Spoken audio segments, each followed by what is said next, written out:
Last week, Missouri executed its 10th inmate of the year on death row, but the number of executions was only part of the story. We teamed up with a journalist who is at the forefront of the controversy concerning the drug Missouri uses for lethal injection. Since November, Missouri officials have tried to hide where they're getting their execution drugs.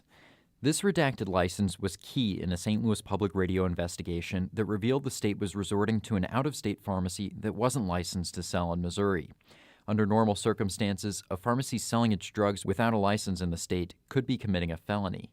In his deposition shown here, a high-ranking corrections official testified that he was actually driving across state lines with more than $11,000 to pay the pharmacy, all in cash.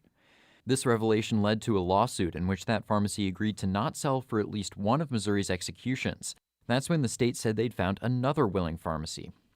So far, little is known about this new supplier. It led a federal judge to declare that, based on the minimal information the state has provided, it could be that Missouri is relying on nothing more than a high school chemistry class. The state has now carried out 2 executions, that of inmate Michael Taylor and Jeffrey Ferguson, since it's found its new supplier. And I want to mention, too, we want your voice, your thoughts, your insights in tonight's conversation. So find us with hashtag StayTunedSTL. Okay, Chris, so we're talking a lot about injection drugs. And I guess, too, I just want to set up that these are kind of separate issues. I mean, I've seen you there covering this. There are very emotional issues. We're going to hear more from the county prosecutor later. Mm-hmm. We're going to debate different issues. But specifically, your reporting has been, is it fair to say, more about the way the state does its business? My reporting has mostly been about the state's actions. It's looking at it more from sort of a macro level, saying the state's, obviously drastically increased the number of people that it's been executing, the rate that it's been doing it, and looking at, the lengths that it goes to, specifically in obtaining the drug, which has been a problem for not only Missouri, but a lot of other states. Okay, let's start there then. Why is that? Why has it been hard for Missouri to get its hands on this one single drug, which is? Pentobarbital.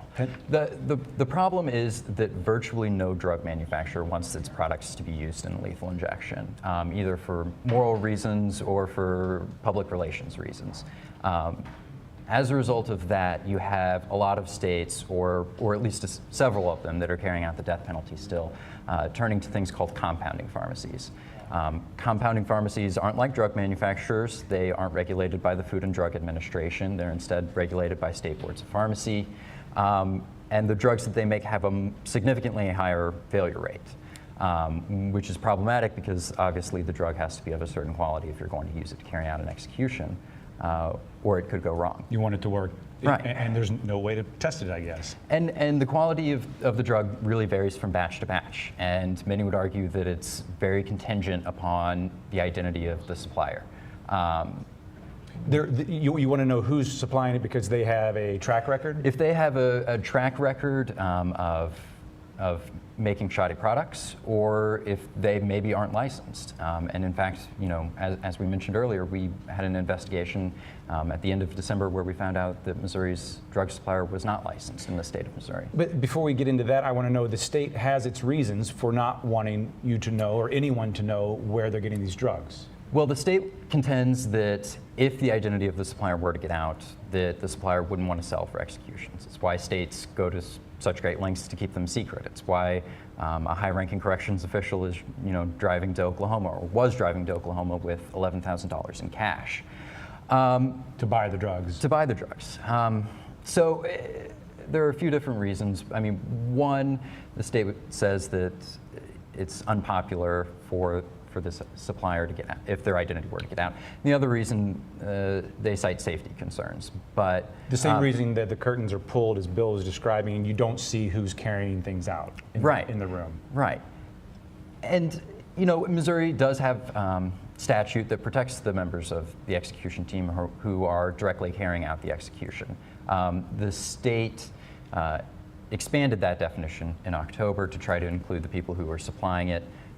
That's something that's very much contentious and not at all settled in the courts right now. Okay, so you still found out who we believe was supplying this. What did you find out? So, yeah, we were able to find out ultimately because the Department of Corrections made a mistake. They gave out more documents they didn't redact everything that they should have. We found out that the supplier was an Oklahoma compounding pharmacy that wasn't licensed in the state of Missouri. We also found out that this pharmacy had been cited in the past for increasing the dosages of drugs and ordering pharmacists to shred the prescriptions. We had also found out that they had been cited in the past for creating a copy of an FDA-approved drug, which compounding pharmacies are not supposed to do, and there's a law against it. So there were some problems with this pharmacy. We reported their identity, and then a few weeks later, an inmate who was on death row sued that pharmacy. They went to court, but they reached a settlement that was out of court. So we ultimately don't know the exact terms of that settlement. So are they still supplying? This has been out there prior to yesterday's Sure. execution. So in February, they reached a settlement, the terms of which were confidential. But from everything that I've been told, they agreed to not sell for that specific inmate's execution. Nothing I've read seems to indicate that they've agreed to not sell for any of Missouri's future executions or executions for other states, for that matter. So Missouri's had to go elsewhere. Yes, in February, the state said that they'd found another willing pharmacy. And ultimately, at this point, we don't know anything about this pharmacy. I've asked several times to see the license, to no avail.